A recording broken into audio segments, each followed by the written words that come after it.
too, because nowadays we all getting the statements online. Majority of the time you can still get them in the mail, depending on if the bank allows you to do that. But majority of the banks have moved to online banking, so they really try to stay away from having to print all that paper out. So getting a monthly statement is definitely important. Did you also know that at the end of the year, your statement is important as well, because that statement tells if you pay any interest on that account, any fees that you may have occurred for the entire year. It'll also tell what your incoming has been for the entire year and your outgoing. That last statement of the year is very important, because that statement can be used when filing your taxes. Variables is also a big one, because depending on, again, the type of account that you get, the variables can change. So as you are going into the bank and searching for an account, you need to ask that question: is it fixed? Is it going to change? It's different things that can happen when it comes to the variables. Variable rates change often, so you want to make sure that you're getting the best variable for you depending on your account. So those were all good things. I'll bring up one someone didn't mention, NSF. I know a lot of times people see NSF. That means insufficient funds. That means you did not have the funds in the account, so therefore the transaction did not go through. A lot of banks will charge for NSF fees, meaning you didn't have it, so now they're charging you. What are good variables? Now that depends upon you. It depends on what it is that you're actually getting. So I can't really give you no answer, because it varies. You can get a different variable for a loan. You could get a different variable for a car loan, a house loan. It just depends on what it is that you're getting. Now, as far as banking, I want the lowest variable as possible, because I want all my money. So I want the lowest one. I don't know exactly. I can't tell you exactly what off the top of my head, the last variable that I have with my bank, but whatever it is, I want it to be as low as possible. All right, so make sure y'all liking the live, sharing the live. Hey, thank you guys for joining. For the new people, we're just going over what we talked about last week, and we're talking about the banking terminologies. So like I mentioned, the last one that I mentioned was NSF, which stands for non-sufficient funds, meaning you did not have enough money in the account to do the transaction. Another one is OD. I'm sure a lot of y'all see OD. OD means overdraft. Well, Brittany, what's the difference between overdraft and insufficient? Insufficient funds meaning you did not have the money, your bank is not willing to make the payment, so they stopped the transaction and they charged you. What is an overdraft? Overdraft meaning that you overdraft the account. You did not have enough funds to cover the transaction, so your bank allowed it to go through, so they decided to pay it for you within hopes that you would be able to repay it back. So with that being said, they charged you a fee for that, an overdraft fee you will also receive. Now, a lot of people use overdraft as a protection. Some banks decide to have up to $500 in overdraft protection. Well, let's just say today is the 3rd of the month. Bills are due, of course, and you don't get paid till Friday. But you know you need to make your rent, your mortgage, your car note, whatever the case may be, you may need to pay it. So as long as your bank sees that, hey, I see what she paid this person or this company every month, I see, and the money comes in, we'll go ahead on and allow it to go through, even though all the funds are not there. Now, they'll do that for you, but they will also do it at a cost. So you will receive an overdraft fee. Typically, an overdraft fee, different banks vary, but I've actually seen typically it'd be like $35 fee. Charging me a fee knowing I didn't have enough money is robbery. That is correct. I totally agree with you right there. That's the reason why when getting the banks, you have to read the terms and conditions. You have to, because they will tell you is at the bank's discretion. Sometime, and believe it or not, have y'all ever been in a situation to where you had to pay something knowing you didn't have the money in the account and just hoping that the bank will pay it for you? If so, put a thumbs up in the chat. Knowing you ain't got the money ain't there, you don't get paid till Friday, but you still make that payment, you still write that check. knowing the money ain't there yet. We've all been there. I know we have. Drop a thumbs up in the comments.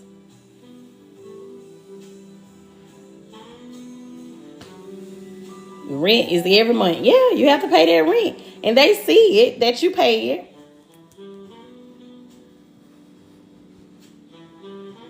Drop them thumbs in the comments, because I know we out and been there.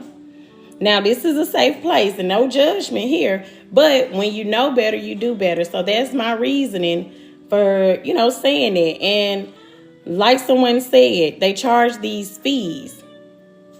They charge the $35 bank fee or a $50 fee. Whatever the fee may be, you're being charged for it. Now, here's the thing. We've all been in a situation where we needed to make that payment on something knowing that the money is not there. And then you see, well, some cases they'll let it go through, and in some cases they will not.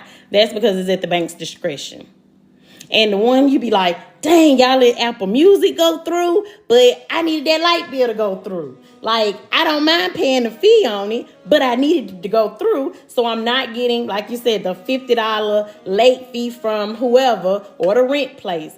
I needed them to go through, but they didn't do it. That's because they decide on what it is that they want to pay and what they do not want to pay. Unfortunate, I know, but again, that's a part of all your terms and conditions when you are signing up with that bank. They'll tell you is at their discretion. So they're not going to sit here and say, oh, everything that you do, we're going to allow to go through. Nope, not going to happen.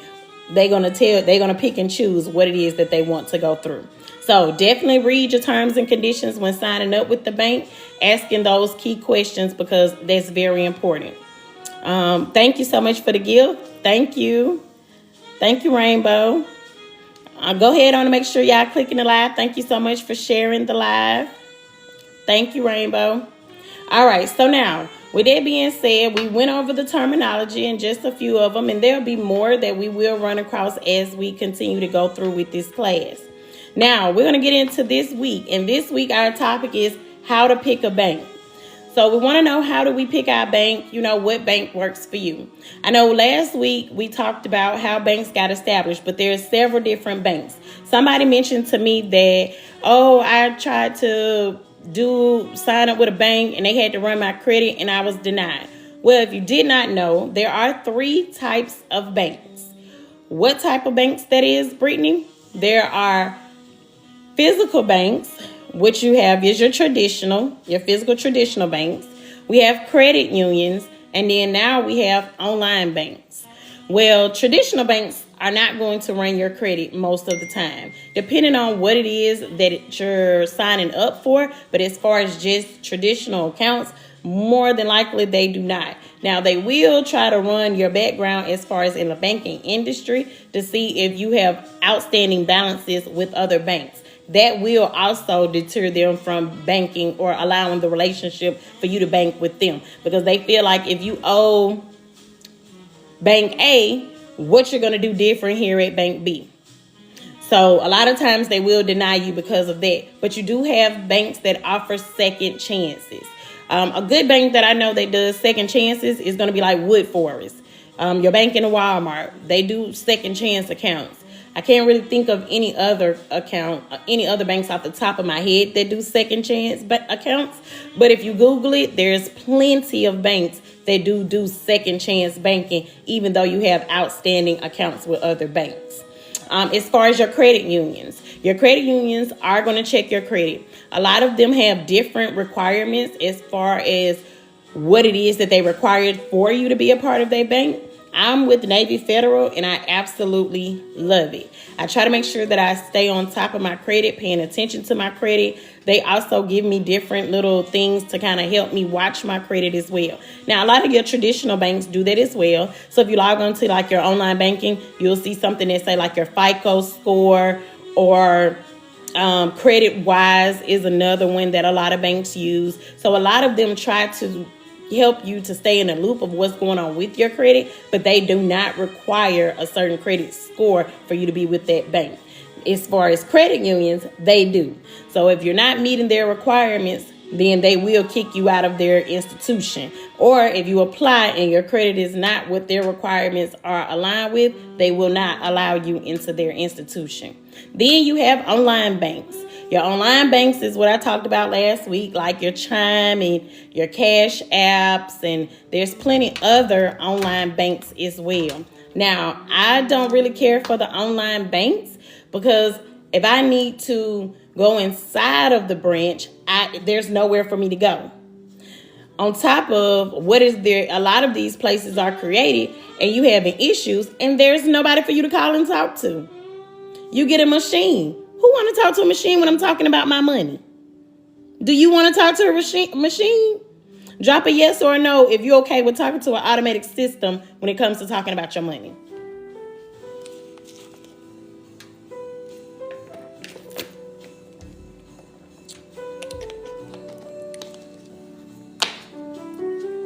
Yeah, no, me neither. I want to talk to a real person, someone who can break down what's going on with my account. So for me, I don't really trust online banks. You know, it's to each his own, and I get it. They created a lane. Somebody has to use it because they're still in existence, and it's multiple ones. So somebody has to use them. And a lot of times it's possibly because you're people who, one, don't know how to choose a bank, or have messed up the banking due to overdrafting the account and not paying it back and not knowing about second chance banking accounts. So then they resort to a Chime or a Cash App or whatever other online banking. Now, I don't really care to use those type of things only because with online banking, you have hackers that hack all the time. People will get into those accounts, and then if they hack them and steal all your money, how do you know that you're protected? How do you know you're protected? How do you know that they are going to cover the lost funds? Because if y'all don't know, in 2024, there was a cyber attack on banks. Do anybody remember that? Drop a yes or no in the comments. Do y'all remember back in July of 2024, there was a cyber attack on banks?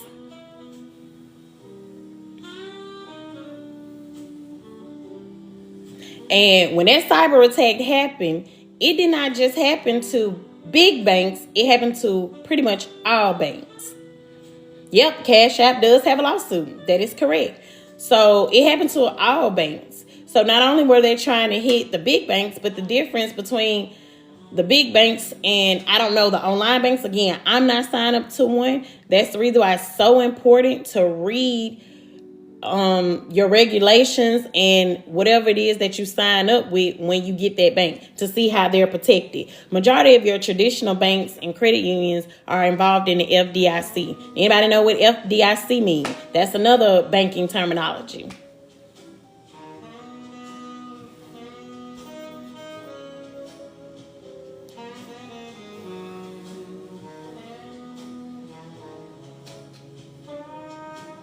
Do anybody know what FDIC means? And while y'all here, thank you so much for liking the live and sharing the live. Thank you, thank you, thank you. Federal Deposit Insurance Corporation. That is absolutely correct. And for me, that's the only way that I'm signing up with a bank. Federal Deposit Insurance Corporation, FDIC. A lot of times when you walk up to your bank, you should see a sticker that says that in the window. It should have that somewhere around the bank when you go into the bank. On top of, even if you go to their website, a lot of them have it listed on their website.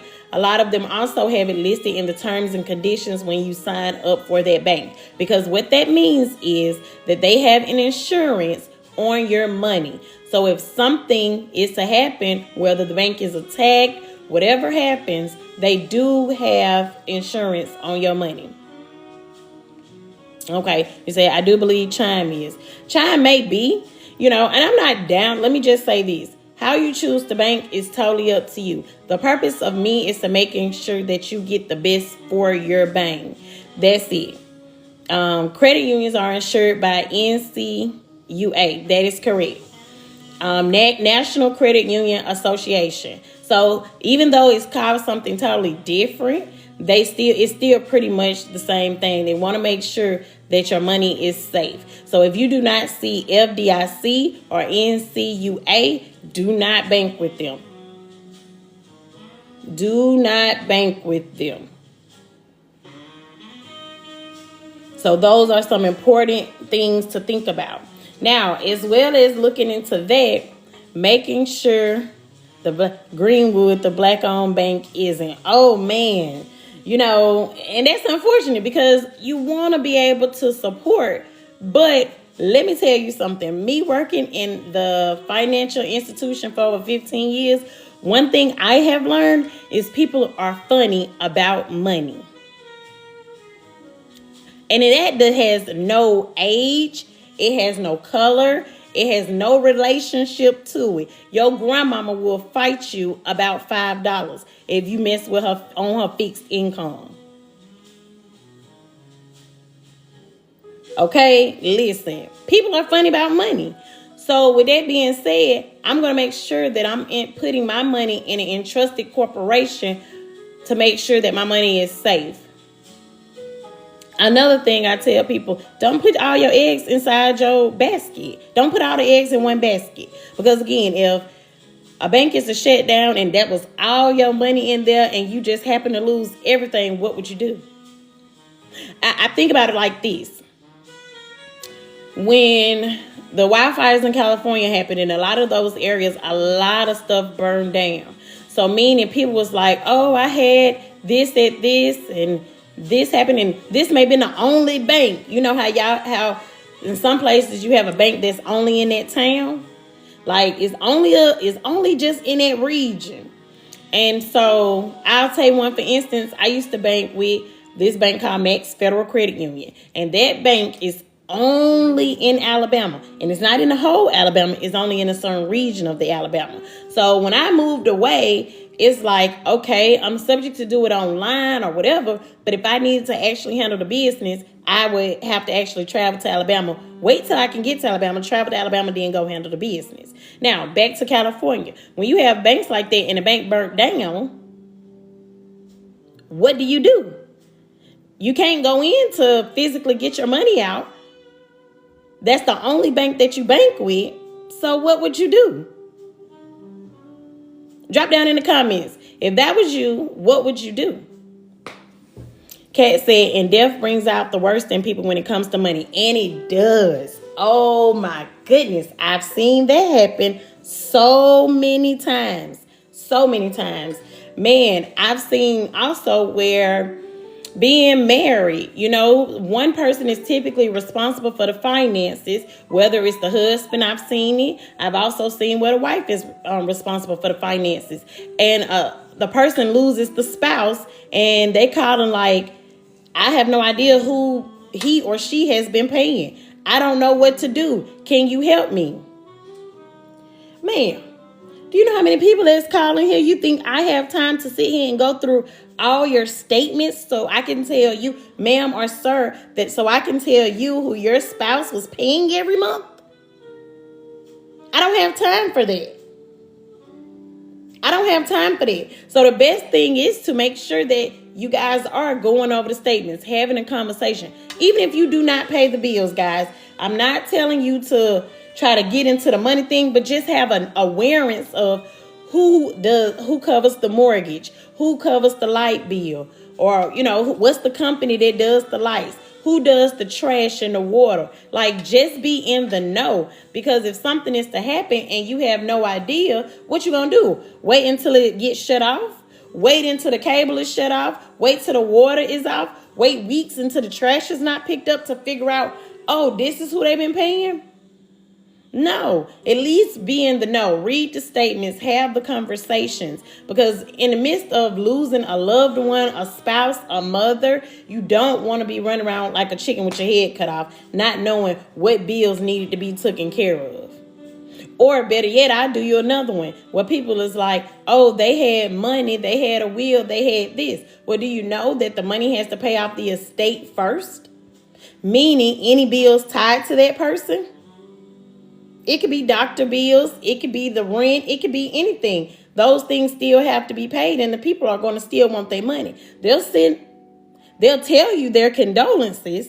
I don't know about sending them, because I ain't never seen Alabama Power send no condolences. The bank that I work for, I ain't never seen them send no condolences. It's just like, okay, such and such is dead. Are we removing them off of the account? Can you tell me what's the death date? Do you have the death certificate? And we moving on. So make sure that you be in the know of what's going on inside of your household and as well as your account. And I'll say this for my single people. If you are single and you're paying something and you know that you have a loved one that if something is to happen to you, make sure that you leave instructions for them so they can know what to do. Hey, my house is paid off through this. This is that's the reason why we create a living will. A will, you can create a living will, and you can create a will for when you're gone. But you need to give instructions so people can know what to do. Because if not, the probate will take your money. They will disperse it to everybody that it need to go to. And then the actual loved one that you were trying to save the money for gets nothing. Now, how many of y'all want y'all kids to be walking around here with nothing? Drop a "not me, girl" in the comments for me. If not you or not me, everybody, just because y'all talking to me. So if you don't want your child to be left with nothing when you leave here, drop a comment. "Not me, girl."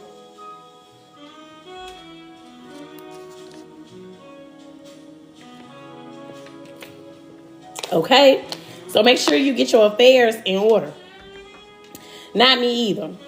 And even down to it comes to in the banks. And I'm going to cover a lot of this. I'm not going to stay too much on it in this one-on-one introduction, but it does bring awareness to it. But I'll go into more about wills and trusts and different things in my next session, which will probably be in the summertime, to go into more details about that, because I did get some questions in reference to that. Somebody said, we have a family will. That's good. And that's good, because now everybody knows what's what and what's going on. And if somebody is to leave, then you can know what to do for such and such. So that's good. And a lot of more people need to do that as well. But going back into the bankings, the fees, you have different banks have different fees. They have different services, location, and customer support. We talked about the fees. The different fees that are being charged, where you get charged. Oh, another one is monthly fees. How do y'all feel about monthly fees? Some banks charge monthly fees. Do your bank charge monthly fees? You can say yes or no.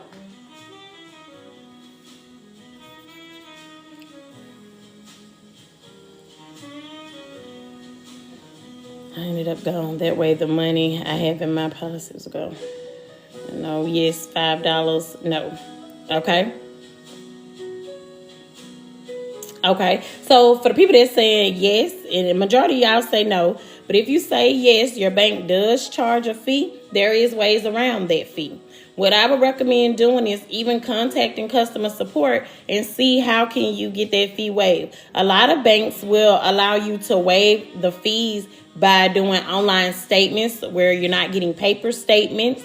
A lot of them waive the fee if you keep a certain amount inside of your account every month. So it may say you must have a daily balance of like $1,500, and that way you will not have to pay that monthly fee. So look into which ways that you can avoid paying that fee. I don't care if it is $5, Sunnier. Make sure you keep that $5. Girl, do you know what you can do for $5?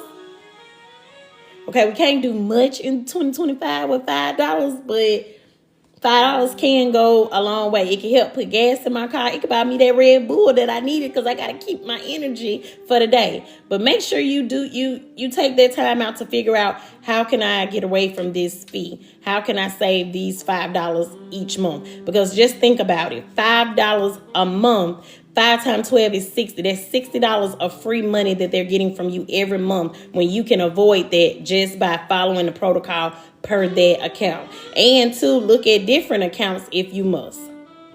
So yes, definitely get it off you. So yeah, look into it and see how can you get it waived each month. Yes, I got it waived each month. Exactly. And there is ways, but they're not going to tell you that, because they're saying you're not reading the fine print. So make sure you read the fine print and figure out, even if it is just doing it online, doing your statements online, set a reminder for yourself to go and take a look at it. A lot of times I receive an email like, your statement is ready. I prefer it like that. And if it's something, I know a lot of people say, oh, I need to keep it. I need to have a paper statement for my records.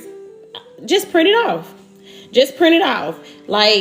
But it's helping you save that $5. If you got a printer Or if you don't have to, just know that banks have to keep a record of all your statements for at least 7 years. So if you get into a situation and you've been with banking with them for 6 years and you can't get it online, you can contact them and say, hey, I need the statements from this date to this date, and they will have to mail it to you if it's no longer online available for you.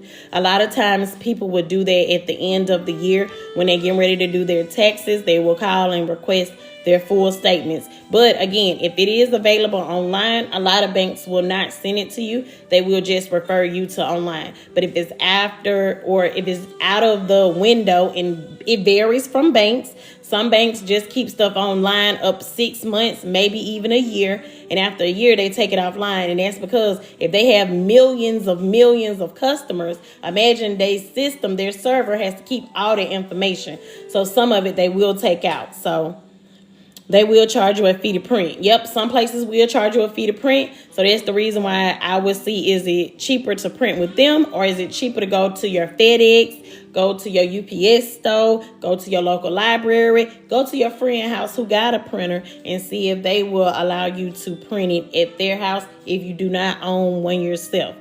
But if it's something like that, yeah, they will possibly charge a fee if you have to contact them to do it. Now, I'm not familiar with a lot of banks doing that, but that is something to be aware about. Just in case you do that, you won't be alarmed. But me personally, if I am going to pay them a fee, I need to be at least getting 12 months worth of statements. And I'm not paying $5 per each one. I would prefer it to be one fee altogether and then just go from there. So definitely be in the know about that. Your service. Make sure that you're getting the service that you need when you're at these banks. Making sure that they're telling you how to get the most out of their institution. A lot of times people are only going to tell you what you ask and not more than that. So if it's something you say, hey, well, I looked at your bank and I seen this account was available. Well, what is the variable? Do y'all have less variables for this account? Or what is a high yield savings account? Or what is a CD? Ask questions, because the bankers know they're filled with information and they just waiting to tell you. So if it's something that you do not know, definitely research it. Do your research. Make sure you jot notes before you go down in there. Do not walk in there expecting them to tell you everything, because they're not going to do that. They're going to upsell you on some stuff. But if it's not something that you need, then, hey, I'm only coming in here about this, and this. This is all I need to know. So make sure that you're getting the best service as possible. The locations. Again, a lot of times people want to get banks that's close to them. One thing I recommend to do is, if you're going to get a bank that's in your area, that's totally fine.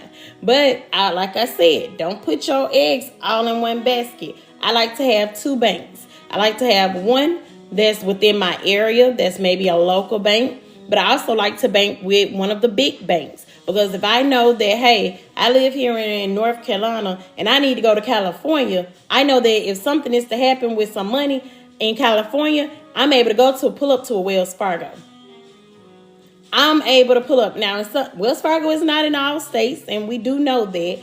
But for the most part, I can go to a Wells Fargo and I can pull up. Now, in New York, that's a different story, because I don't think there's no Wells Fargos in New York. But depending on where I go, I can still get to one if need be.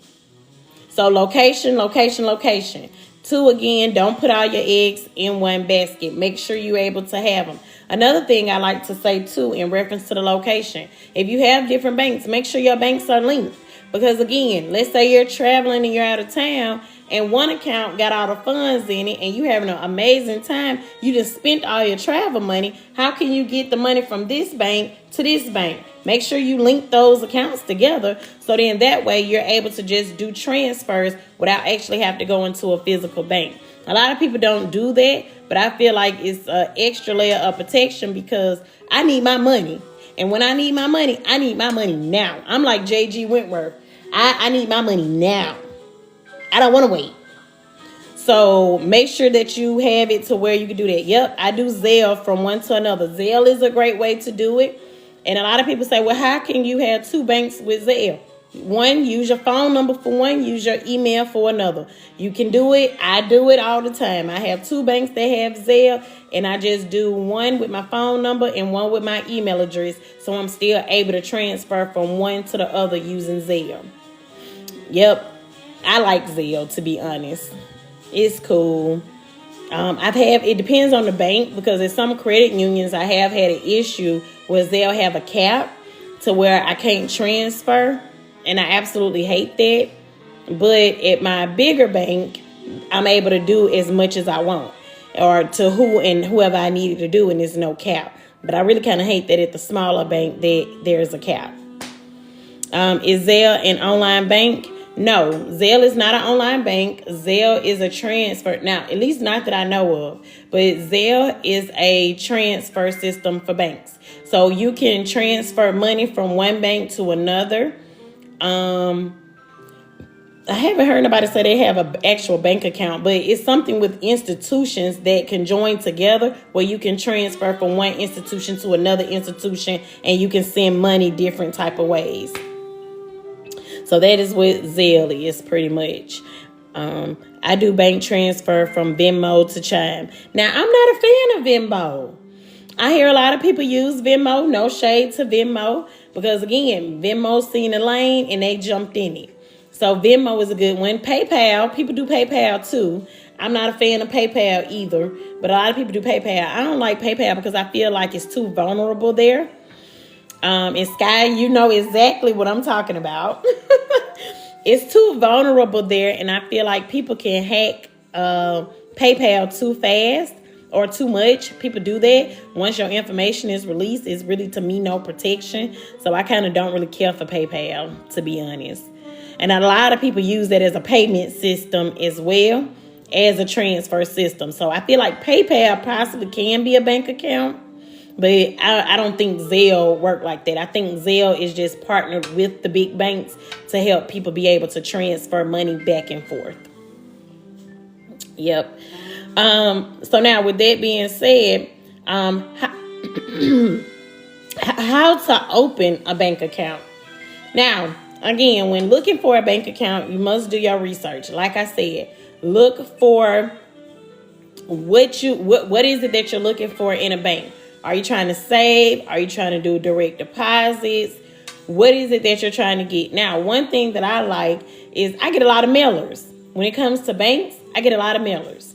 Now, with that being said, I think I got one recently. It was from a bank, and it was like, sign up with us, open a checking account with us, and to have a direct deposit in the account for like $1,500 in like 30 days, and then you'll receive $200 from us. Who don't want a free $200? I know I do. So what did I do? Well, let me go right on down here to this bank and see what they got going on with their offering, and I'm going to get this $200. And I did. I sure did. And right after that, I closed that account too. Right after I closed that account. Because, I mean, who don't want free money? If you want me to get it, because at the end of the day, when it comes to banks, they don't owe you no loyalty, and I don't owe them any loyalty. I got what I needed to get from you guys, and now I'm moving on. Because at the end of the day, what if what they had going on did not fit me? I could go in there and not like the people. The people can have bad attitudes. I don't owe these people nothing. And a lot of y'all have been like that before. Y'all will call a bank and the agent on the phone is not telling you what you need to know. They're not being nice. They're not explaining stuff to you. Customer service, that will make me leave a bank too. Because again, me working inside of a bank, one thing I had to learn was people are funny about money. So you have to be careful when you're talking to them, regardless of what it is that they're asking for. You need to be able to handle them with care, because this is their money. And I feel genuine about the situation when people calling in, because that's a genuine topic. They want to know what's going on with their money. They want to know why this did not get paid. Let me explain it to you. in the best way that I can without having attitude. I don't care how you call the phone. I'm not going to give you what you gave me. I'm going to give it to you in the nice, humblest way as possible with being transparent and telling you the truth. That's all I can do. So to me, customer service plays a big, big role. Tell me how I can get the best bang for my money. Tell me how I can grow my wealth by banking with your institution. Because one thing that we know, and two things for certain, is the word of mouth is going more powerful than any ad, any billboard, any mailer sent in the mail. If your friend told you, hey, I bank with whatever bank of the colored people, and they do an amazing job right there, they give Chick-fil-A service, aren't you going to go there? Don't you want to look them up and see what that's about? Drop a yes or no in the comments. Because don't get me wrong, everybody say Chick-fil-A is high, but why do you go back? Everybody say Chick-fil-A high, but tell me why you go back to Chick-fil-A.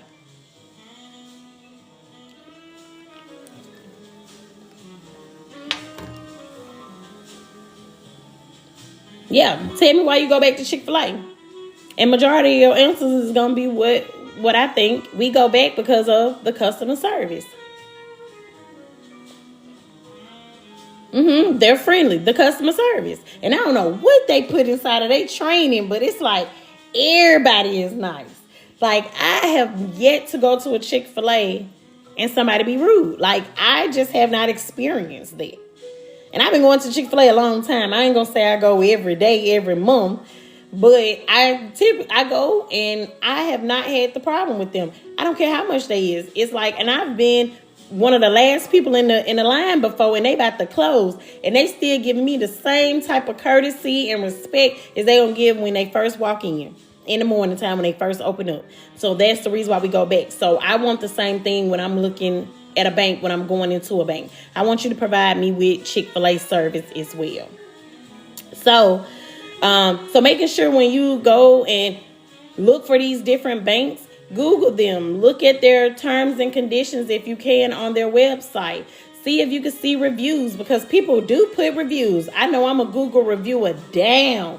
And if it's something that I do not like or I did not like, I want other people to know, because I do not want you to spend your money or put your money into this institution and they're treating people wrong, or they're not doing something that is logical or ethical. So make sure you read the comments if you don't know anything about a bank. That's one thing I will have to say I did love about TikTok is I could get on this TikTok, type in something. Somebody has been there and did a review, and either it's going to go all the way right or it's going to go all the way wrong. But either way it goes, somebody did a review. Even the same thing with the Google reviews for companies and banks. So make sure that you read the reviews when dealing with a bank. Make sure that you review the website. Ask questions. Ask questions about the fees, how to waive some of the fees. Ask questions about, hey, am I going to be able to go from this account to this account? Like, how can I make the most out of my money? And your banker should be able to give you all of the information that you are requiring. But if you don't know what to ask, they're only going to tell you what they want you to know. So you got to already go in knowing what it is that you want from that institution. Remember, when looking at the institutions, make sure it says FDIC or NCUA. And that's whether it's a traditional bank or an online bank for the FDIC. Your credit unions are going to be NCUA. Make sure that you are reading and understanding those terms. And if you do not, you can always look up FDIC to get more information on what that is, as well as NCUA. That is across all boards when it comes to your bank that is up under those insurances. Yep, we go back because they're friendly. Yep, making sure you go under that. Now, with that being said, as we come to the conclusion of our class, we have another case study for this week. And this one is going to be John's banking dilemma. So what I want you to do is be John, and I want you to compare 3 banks to find the best option for you. 3 different banks, best option for you. And we're going to discuss that next week. Now, next week, I may have some people to come on, a few people to come up and tell me what their case study came up with, what type of accounts that they, or what type of banks that they looked up, and how it benefited them. Or tell me which best option fitted them. So, again, the case study is John's Banking Dilemma. And you can be John, so you can put your name, whatever the case may be. But you're going to compare 3 banks to find the best option. And I really want somebody to do a traditional bank, a credit union, and an online bank if you can. But still do whatever makes the best option for you. But those are just 3 different ones. You could do 3 different traditional banks. You could do 3 different credit unions. You could do 3 different online banks. But I just want you to do 3 different banks, okay? All right, and then another exercise we're going to do, as we do that, the bank comparison. So you're going to, as you research these 2 to 3 banks, you're going to tell me some benefits that is real world offering that the banks offer that are better than the others. So if you pick the 3 banks that you pick, I also want to know the comparison, and as well as you telling me the bank, this is the best bank out of all 3 because X, Y, and Z. And this is a real life fact, so people should bank with them. Now, when we do this, I don't know, we're going to figure it out because I don't want to get flagged or nobody bank trying to sue me because I'm down in their banks. But I just want y'all to do the real life facts right now, the 3 banks, comparing which option would be best for you. Okay. All right. And next week, we're going to go into those type of bank accounts and how to use them. So we got so much to unpack. Thank you guys for being here.